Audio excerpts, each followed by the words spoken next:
Tonight, police are warning about a group of criminals who they say are targeting gyms, fitness centers, and workout facilities.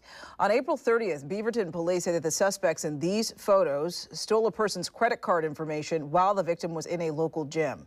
They then opened a Costco membership using the victim's identity and bought more than $18,000 in gold bars. Investigators say that they believe the suspects are part of an organized theft crew operating in at least 5 western states.